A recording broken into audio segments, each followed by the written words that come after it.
बड़ी खबर आपको बता दें, कन्नौज से आ रही है। सपा सुप्रीमो अखिलेश यादव ने सीएम योगी के जापान दौरे पर साधा निशाना। कहा, विदाई कर बात जाते घूमने, ये पहले मुख्यमंत्री हैं जो पहले गए। वो अभी भी MOU कर रहे। काम जमीन पर होता तो यहाँ मोबाइल सीट सब बन रहा होता। जब समय खत्म हुआ तब जापान जा रहे अखिलेश यादव। बनारस के हाल पर PM योगी पर कसा तंज। अखिलेश बोले, देश के PM ने कहा था बनारस को क्योटो बनाएंगे। एक गए जापान, एक जा रहे पूरब और पश्चिम। शंकराचार्य पर फैसले को लेकर कोर्ट का जताया आभार। कहा, शंकराचार्य से जो व्यवहार था उससे साफ हो गया है कि बीजेपी किसी भी सीमा तक साजिश कर सकती है। जितने नीचे गिरकर ये लोग काम कर सकते हैं, कोई नहीं कर सकता। केजरीवाल के जेल से रिहा होने पर जताई खुशी। अखिलेश यादव ने कहा, केजरीवाल की सरकार झूठ बोलकर छीन ली। इससे ज्यादा निंदनीय कोई और काम नहीं हो सकता। JPNIC की पार्किंग खोले जाने पर किया व्यंग। कहा, अब अधिकारियों और सरकार को पता लग गया है कि समाजवादी सरकार आने वाली है। जो JPNIC समाजवादी सरकार ने बनाया था, अब वह खुलने लगा है। अखिलेश बोले, JPNIC को भाजपा ने बर्बाद कर दिया। SIR पर बोले, बीजेपी ने कहा था कि मुसलमान कागज ढूंढेंगे, लेकिन हिंदू भाई कागज ढूंढ रहे हैं। अगर आपका कागज ना मिला तो आपको डिटेंशन सेंटर में रहना पड़ेगा। तिवरा के खैरनगर रोड स्थित अपने करीबी शिव सिंह यादव के दिवंगत पिता को श्रद्धांजलि देने आए थे सपा सुप्रीमो। सिंह जी के पिताजी हमारे बीच नहीं रहे और वो समाजवादी विचारधारा से डॉक्टर राम मनोहर लोहिया, चौधरी चरण सिंह जी, नेताजी, और उस जमाने से वो समाजवादी विचारधारा क्षेत्र में किस तरीके से लोगों को विचारधारा से जोड़ें और विचारधारा को किस तरीके से उनके बीच ले जाएं, जिससे ये उन्हें महसूस हो कि समाजवादी विचारधारा ही उनके जीवन में परिवर्तन ला सकती है। लोकतांत्रिक मूल्यों को बचाने के लिए, समाजवादी व्यवस्था को लागू करने के लिए और समाज में किसी भी तरह का भेदभाव न हो, इन बातों को लेकर के शिव सिंह जी के पिताजी हमेशा समाजवादी सोच के साथ जुड़े रहे। आज वो हमारे बीच नहीं हैं। ऐसे बुजुर्ग और उस पीढ़ी के नेता या उस पीढ़ी के लोग जो समाजवादी विचारधारा के साथ खड़े रहे, हमें दुख है। ऐसे लोगों के जाने से समाजवादी पार्टी का नुकसान बढ़ा हुआ है, इसकी भरपाई होना मुश्किल है और उस पीढ़ी के तमाम हम लोगों ने नेता खोए हैं। यही कन्नौज ने बहुत सारे महत्वपूर्ण नेताओं को और डॉक्टर राम मनोहर लोहिया, नेताजी, मुझे समाजवादी सोच के साथ यहाँ की जनता हमेशा जुड़ी रही। आज दुख में शामिल होने में आया हूँ। ये कन्नौज में SIR आलू की आज खबर सुनी। बताओ, आलू पैदावार किसान को आय दोगुनी होनी थी, उसकी खरीद होनी थी, MSP की मांग कर रहे हैं। बताओ आलू की हालत क्या है, किसान की महंगाई क्या सामना करना पड़ रहा है। और फिर ये नौजवान जो भटक रहे हैं मोबाइल ले करके, इन्हें सिखा दिया सेल्फी लेना। ये सेल्फी ले रहे हैं, उस पर टाइम खराब कर रहे हैं और अपना समय काट रहे हैं। इनका जीवन नहीं बदल पा रहा है, ना नौकरी ना रोजगार। तो भारतीय जनता पार्टी रहेगी तो सब बंद हो जाएगा और इस सीमा तक चले जाएंगे कि आपके मुंह को भी सील कर देंगे। भैया, यूपी के मुख्यमंत्री अभी जापान दौरा करके आए, इस पे आप क्या कहेंगे? भैया, SIR में जीवित लोगों में दिखा के वोट कर दिए। मुझे खुशी है इस बात की, मुझे खुशी है इस बात की। हमारे एक साथी पूछ रहे हैं कि हमारे मुख्यमंत्री जी जापान गए थे। वैसे अक्सर हम लोग देखते हैं और सामाजिक तौर पे भी हम लोग को देखने को मिलता है कि हम सब लोग विदाई के बाद जाते हैं घूमने। ये पहले मुख्यमंत्री हैं जो विदाई से पहले घूमने चले गए और दिल्ली के 11 साल और इनके 9 साल से ज़्यादा पूरे हो गए हैं। अभी वो एक MOU के कागज़ लिए घूमते हैं कि MOU कर लो हमसे, MOU कर लो। भैया, जल जीवन मिशन MOU कर लो। सोचो, अभी भी MOU कर रहे हैं। बताइए, अगर ज़मीन पे उतरा होता तो ये मोबाइल हमारे यहाँ बन रहा होता, ये मोबाइल का कैमरा हमारे यहाँ बन रहा होता, मोबाइल के ऊपर जो शीट है जो स्क्रैच रोकती है वो हमारे यहाँ बन रही होती, कवर तो चलो हम बना ले रहे हैं, अंदर जो इसके फिट है इलेक्ट्रॉनिक वो हम बना ले रहे होते। अब बताइए, 11 साल दिल्ली के, 9 साल इनके हो गए पूरे और समय ख़त्म हो गया, तब जापान जा रहे हैं। और देखिए, इन्होंने क्योटो नहीं बनाया, प्रधान सांसद जी का प्रधान क्षेत्र क्योटो कहा था देश के प्रधानमंत्री ने कि हम अपने वाराणसी को क्योटो बनाएंगे। अगर वो क्यूटो बना देते तो कन्नौज को हम भी और आगे ले जाते, कन्नौज के लोगों को और सुविधा देते। प्रधानमंत्री जी के कहने के बाद भी न बुलेट ट्रेन पे बैठे और बैठे भी बुलेट ट्रेन पे, तो बताओ इशारा क्या कर रहे थे उंगली से। जो नए मॉडर्न लोग हैं, इस ज़माने वाले लोग हैं, इनकी बात नहीं कर रहे पुराने लोगों की जो नए लोग हैं वो जानते होंगे उंगली दिखाने का मतलब क्या है। वो दिखा के आ गए हम 500 की नहीं चलाएंगे गाड़ी, 500 स्पीड में नहीं चलाएंगे, इसीलिए वो दिखा रहे थे, हाथ से कुछ इशारा कर रहे थे। और क्यूटो नहीं गए, एक चले गए जर्मनी, एक जा रहे पूरब, एक जा रहे पश्चिम। ये कैसा चल रहा है बीजेपी में बताओ। मुख्यमंत्री पर आरोप लगा रहे हैं कि शंकरा जी को फंसाने के लिए, मुख्यमंत्री फंसाने के लिए डिप्टी सीएम साजिश कर रहे हैं। बताइए क्या भारतीय जनता पार्टी में चल रहा है ये। और दूसरे गए थे जर्मनी, कम से कम वो कुछ दिखाते, साइकिल ट्रैक दिखाते। मर्सिडीज का वहाँ बनाया म्यूजियम। मर्सिडीज जो गाड़ी है वो सब हमारे सबके लिए प्राइड मानते हैं समाज में कि अगर आप मर्सिडीज ओन कर रहे हैं तो आप बहुत बड़े व्यक्ति हैं, आपका स्टेटस बहुत बड़ा है। बताओ मर्सिडीज का शोरूम नहीं देखने गए, घबरा इसलिए गए कि उन्हें पता लग गया कि गाड़ी तो देख सकते हो लेकिन सीट पे नहीं बैठ पाओगे। भैया सुनने में मेडिकल कॉलेज आराम से भैया, बीजेपी से कुछ भी झूठ बुलवा लो, चुनाव में इतना कुछ दे देंगे जिससे जनता को भूल जाए, गरीब जनता। लेकिन बुनियादी चीज़ें भारतीय जनता पार्टी नहीं करेगी। बिजली महंगी, उसको सस्ता नहीं कर रही है। अस्पतालों में इलाज हो जाए गरीबों का, वो नहीं कर रहे हैं। कैंसर इंस्टीट्यूट जो बहुत बड़े पैमाने पे बीमारी है कैंसर, वो नहीं ठीक कर रहे हैं। मेडिकल कॉलेज नहीं, और कहेंगे नए तमाशा दिखाएंगे आपको कहेंगे मुस्कराइए, मुस्कराने के लिए कुछ कार्यक्रम कर देंगे आपको। लेकिन जब आप कैंसर से बीमार होंगे तो आपके लिए कैंसर का इलाज नहीं है, हार्ट का इलाज नहीं है आपके लिए, दवाई सस्ती नहीं है, न महंगा दवाई इलाज है। भैया त्योहार आते ही खाद्य विभाग की छापेमारी शुरू हो जाती है जिसको मिलावटखोरी कहा जाता है।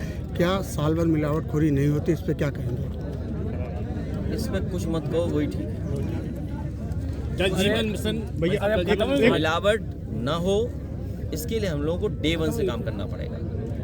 काऊ मिल्क प्लांट इसलिए लगा था कि गाय के दूध का ही उत्पादन हुआ, और जब साफ सुथरा उत्पादन होगा तो हमारे जनता को भी साफ सुथरा उत्पादन मिलेगा। तो बताइए, ये लोग तो उसके पक्ष में भी नहीं है, किसी अच्छाई के पक्ष में। भैया में विरोध हो रहा है, बजट भी घटा है, जमीन भी घटी, एक भूखंड अलॉटमेंट हुआ है जिसपे अभी तक बिल्डिंग काम चल रहा है, क्या कहेंगे इसको? वो इसलिए है कि भाजपाइयों को दुर्गंध से प्यार है, इसलिए वो सुगंध के पक्ष में नहीं आ सकते। हाँ बिल्कुल सही बात है, उन्हें दुर्गंध से बहुत लगाव है। एक और भैया नारा दे दिएगा, इजराइल फादरलैंड और इंडिया मदरलैंड, ये भी एक कुछ यूनिक है। ये सब नकली लोग हैं। भैया यादव जी की लव स्टोरी पर देश और दुनिया में देखिए, आप लोग समझदार बनिए, बीजेपी चक्कर मत पड़िए।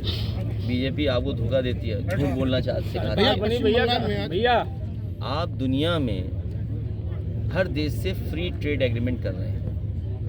अमेरिका से डील हो गई आपकी, और आप चीन का बाजार आपका छीन रहा है। तो हमारी अगली पीढ़ी का भविष्य क्या होगा? इन नारों से भविष्य नहीं ठीक होगा कि हम मदरलैंड, आप फादरलैंड। अरे बुनियादी चीज़ें आप क्या कर रहे हो? हमारे देश का पूरा कारोबार इजराइल को दे रहे हो, हमारे देश का पूरा कारोबार अमेरिका को दे रहे हो, हमारी पूरी चीज़ें चीन से आ रही हैं। हमारा वो जो शेर बना था लोहे का, वो क्या हुआ? जंग खा रहा है क्या? जो वो शेर था वो जंग खा रहा। और बताइए, रोबोट कहाँ से लाए? चीन का रोबोट ले आए। कितनी बदनामी हुई भारतीय जनता पार्टी की। अब तो भारतीय जनता पार्टी सड़क पे डॉग देखते भी घबरा रही होगी। रोबोट जब से पकड़ा गया है तो वो डॉग देख के घबराते होंगे। आप सोचिए, इतनी बदनामी दुनिया में हुई, इतने देश के डेलीगेट्स आए, और क्या आपको फेस करना पड़ा कि आपका रोबोट निकला चीन का। इससे बड़ी बदनामी और भाजपाइयों की क्या होगी? अब कहो मदरलैंड, कहो फादरलैंड। बीजेपी वालों ने कहा था कि हम मुसलमान भाइयों के वोट कटवाएंगे, और ये कहा कि हम मुसलमान भाई कागज ढूंढेंगे। लेकिन जब से एसआईआर हुई है, हिंदू भाई कागज ज़्यादा ढूंढ रहे हैं। ये कन्नौज में भी, और याद रखना, हिंदू भाइयों को परेशान कर रहे हैं। अगर आपका वोट नहीं बना तो कल को कोई भी चिट्ठी देगा कि आप भारतीय नागरिक नहीं हैं, तो आपको कहाँ रहना पड़ेगा पता है? जहाँ मुसलमान भाइयों के डिटेंशन सेंटर बनाए थे वहीं आपको जाकर के रहना पड़ेगा। डिटेंशन सेंटर किसके लिए बने थे भाई? अगर आप वोटर नहीं हैं तो इसका मतलब क्या हुआ? आपकी भारतीय नागरिकता नहीं है। ये बात तो साफ है ना। तो जो मुसलमान भाइयों के लिए कर रहे थे, याद रखना कहावत, जो दूसरों के लिए गड्ढा खोदते हैं एक दिन खुद गिरते हैं उसमें। सर एक अलग सा सवाल है सर, अब एक नई वॉर शुरू हो गई है, इजराइल और ईरान की वॉर शुरू हो गई है। वो जो कहते हैं ना कि हमारे फॉरेन मिनिस्टर ने कहा ये न्यू नॉर्मल है, ये नए तरह की चीज़ है कि लड़ाई भी चलती रहेगी, देश भी चलता रहेगा, समाज भी चलता रहेगा, लेकिन दुनिया में वॉर नहीं होना चाहिए। हम समाजवादी लोग हमेशा वॉर के खिलाफ रहे हैं। वॉर कभी अच्छाई नहीं लाता है, वॉर नुकसान करता है। तो सीमाएं जो बनी हैं इनको लेकर के और बहुत सारी चीज़ों को लेकर के आपस में देशों में झगड़े हैं, एक दूसरे को नीचा दिखाना चाहते हैं। हम लोग वॉर के पक्ष में नहीं है। भैया SIR जैसे बढ़ रहा है, पंचायत चुनाव भी आगे बढ़ता चला जा रहा है, वो चलता हुआ दिख रहा है। अब पंचायत चुनाव में तो जो प्रधानी लड़ना चाहते थे वो सोचें उनकी तैयारी का बहुत बड़ा नुकसान किया है भारतीय जनता पार्टी ने। भैया SIR में जो मृत हैं, जीवित हैं, उनको मृत दिखा के वोट काट दिए गए। आपका लेटर लगा है, उसके बावजूद अभी तक वोट नहीं जुड़े। भारतीय जनता पार्टी सबका वोट कटवाना चाहती है जो उन्हें वोट नहीं देते। क्या इनका इलाज वोट से कर देंगे, इसलिए घबराए हुए हैं ये भाजपाइयों की बातें में मत आना, नहीं आप लोग भी बर्बाद हो जाओगे। बसपा के प्रदेश अध्यक्ष ने काशीराम पत्रकारों को टैक्स तो माफ कराए दो, जो तो सरकार कौन बनवाएगा? पत्रकार सरकार बनवाएगा, सरकार बनवा देंगे, सुविधा देंगे, टैक्स से लेस कर देंगे। भैया एक काफ़ी विवाद चला, शंकराचार्य पे काफ़ी गंभीर आरोप लग रहे हैं। माननीय कोर्ट का हम बहुत आभार प्रकट करते हैं कि जिस तरह का उनका फैसला आया है, पूज्य शंकराचार्य के साथ जो व्यवहार हो रहा था, और कोर्ट के बाद ये बात साफ हो गई है कि भारतीय जनता पार्टी के लोगों के अंदर कोई भी गिरावट आ सकती है। भारतीय जनता पार्टी किसी भी सीमा तक साजिश कर सकती है। भारतीय जनता पार्टी से ज़्यादा निंदनीय काम और इतने गिरे हुए काम कोई नहीं कर सकता जो देखने को हमें और आपको मिला है। भैया मैं दो उदाहरण आपके सामने देना चाहता हूँ। आपको याद होगा तालिग्राम में जब हिंदू मुसलमान में झगड़ा कराने का काम भारतीय जनता पार्टी के लोगों ने किया, और मांस मीट जानवर का मीट जब वो समुदाय के लोग नहीं डालना चाहते थे, उन्हें पैसे की लालच देकर के अपने स्वार्थ में इन्होंने हिंदू धर्म के मंदिर में मीट डलवाया था। उसमें भारतीय जनता पार्टी के कई कार्यकर्ता नेता जेल 1 साल से ज़्यादा रहे हैं। अभी लखनऊ में भी, लखनऊ यूनिवर्सिटी में वाइस चांसलर का काम है कि पढ़ाई लिखाई और नई पीढ़ी का भविष्य कैसे बने, लेकिन दुख की बात है कि वाइस चांसलर और प्रशासन ये जानते हुए कि उन्हीं की विचारधारा के लोग हिंदू मुसलमान के बीच में खाई पैदा कर रहे हैं, उसके बावजूद भी जो ठोस कदम उठाने चाहिए थे वो सरकार और प्रशासन और यूनिवर्सिटी नहीं उठा रहा है। सोचिए, संस्था ही अगर हिंदू मुसलमान कराए, अगर संस्था के लोग ही शामिल हों, तो आपको न्याय कहाँ मिलेगा? ये बात साबित होती है कि चाहे वो प्रजापति जेल गए हों, चाहे आपके बगल में इरफान सोलंकी जेल गए हों, और चाहे आदरणीय मोहम्मद आजम खान साहब जेल गए हों, और तमाम पत्रकार साथी जानते होंगे जिलों में अगर आपने सच्चाई दिखाई तो आपके खिलाफ भी कार्रवाई हो जाएगी, जेल भेज दी जाओगे, और बजट कम हो जाएगा। आपका जो बजट है वो कम कर दिया जाएगा। जो भारतीय जनता पार्टी का सिद्धांत है, हम दें दाना तो गाओ हमारा गाना, हम दें दाना तो हमारा गाओ गाना, इस सिद्धांत से अब हम प्रेस के लोगों को भी देख रहे हैं कि प्रेस के लोग भी स्वाभिमान के लिए और देश की रक्षा के लिए, खासकर लोकतंत्र को बचाने के लिए और इस देश की हिंदुस्तानियत को बचाने के लिए, भाईचारा को बचाने के लिए अब भाजपाइयों का भी नहीं मान रहे हैं। भैया केजरीवाल जिस तरह से आप रिहा हुए हैं, केजरीवाल जी का नाम लेना भूल गया। सोचिए, एक व्यक्ति के सरकार छीन ली, बताइए, झूठ फैला करके, आरोप लगा करके सरकार छीन ली। अरविंद केजरीवाल जी जो काम गरीबों के लिए कर रहे थे वो भारतीय जनता पार्टी को हजम नहीं हो रहा था। अब तो कोर्ट ने भी साफ कर दिया, निर्दोष साबित कर दिया। इससे ज्यादा निंदनीय काम भारतीय जनता पार्टी कोई नहीं हो सकता है। ये डेथ ऑफ मॉरलिटी है, नैतिकता की को मृत्युदंड भारतीय जनता पार्टी की सरकार में हो रहा है। भैया प्रदेश सरकार जो है गाय के नाम पर राजनीति करती है, काउ मिल्क प्लांट बंद पड़ा हुआ है, क्या कहेंगे सर? ये अगर तो बंद कर, लेकिन वहाँ पे पार्किंग शुरू कर दी। देखिए, अधिकारी और सरकार को पता लग गया है कि समाजवादी सरकार आने वाली है। जो जेपी नायसी, अभी मैं इन साथियों से कहना चाहता हूँ, एक बात समझ लेना, जो जेपी नायसी समाजवादियों ने बनाया था अब वो खुलने लगा है। इसका मतलब अधिकारियों को पता है कि समाजवादी सरकार आने वाली है, तो अभी पार्किंग खोलेंगे, फिर अंदर खोलेंगे, फिर वो हमें दे देंगे। और जब भारतीय जनता पार्टी को, पत्रकार साथियों, आपकी समझदारी के लिए, आपकी जानकारी के लिए, जब भारतीय जनता पार्टी का पहला अधिवेशन हुआ था तो इन्हें अपने आप को समाजवादी सोच का बताना था, जिसमें अटल बिहारी वाजपेयी जी राष्ट्रीय अध्यक्ष बने थे। तो समाजवादी नेता इनके पास कोई नहीं था। इन्हें अपने अधिवेशन में जयप्रकाश जी की तस्वीर लगानी पड़ी। सोचिए आप, जिस समय भारतीय जनता पार्टी का गठन हुआ, पहले अधिवेशन में इनके पास कोई समाजवादी नेता नहीं था, तब इन्हें जयप्रकाश जी की तस्वीर लगा करके ये साबित करना पड़ा कि हाँ, जयप्रकाश जी के रास्ते पर हम चलेंगे। उन्हीं के नाम से बना हुआ जेपीएनआईसी इन्होंने बर्बाद कर दिया है।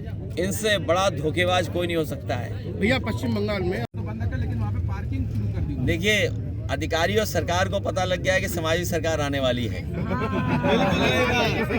जो जेपीएनआईसी, अभी मैं इन साथियों से कहना चाहता हूँ, एक बात समझ लेना, जो जेपीएनआईसी समाजवादियों ने बनाया था अब वो खुलने लगा है। इसका मतलब अधिकारियों को पता है कि समाजवादी सरकार आने वाली है, तो अभी पार्किंग खोलेंगे, फिर अंदर खोलेंगे, फिर वो हमें दे देंगे। और जब भारतीय जनता पार्टी को, पत्रकार साथियों, आपकी समझदारी के लिए, आपकी जानकारी के लिए, जब भारतीय जनता पार्टी का पहला अधिवेशन हुआ था तो इन्हें अपने आप को समाजवादी सोच का बताना था, जिसमें अटल बिहारी वाजपेयी जी राष्ट्रीय अध्यक्ष बने थे। तो समाजवादी नेता इनके पास कोई नहीं था। इन्हें अपने अधिवेशन में जयप्रकाश जी की तस्वीर लगानी पड़ी। सोचिए आप, जिस समय भारतीय जनता पार्टी का गठन हुआ, पहले अधिवेशन में इनके पास कोई समाजवादी नेता नहीं था, तब इन्हें जयप्रकाश जी की तस्वीर लगा करके ये साबित करना पड़ा कि हाँ, जयप्रकाश जी के रास्ते पर हम चलेंगे। उन्हीं के नाम से बना हुआ जेपीएनआईसी इन्होंने बर्बाद कर दिया है। इनसे बड़ा धोखेबाज कोई नहीं हो सकता है। भैया पश्चिम बंगाल में वो जो कहते हैं ना कि हमारे फॉरेन मिनिस्टर ने कहा कि न्यू नॉर्मल है, ये नए तरह की चीज़ है कि लड़ाई भी चलती रहेगी, देश भी चलता रहेगा, समाज भी चलता रहेगा, लेकिन दुनिया में वॉर नहीं होना चाहिए। हम समाजवादी लोग हमेशा वॉर के खिलाफ रहे। वॉर कभी अच्छाई नहीं लाता है, वॉर नुकसान करता है। तो सीमाएं जो बनी हैं, इनको लेकर के और बहुत सारी चीज़ों को लेकर के आपस में देशों में झगड़े हैं, एक दूसरे को नीचा दिखाना चाहते हैं। हम लोग वॉर के पक्ष में नहीं हैं।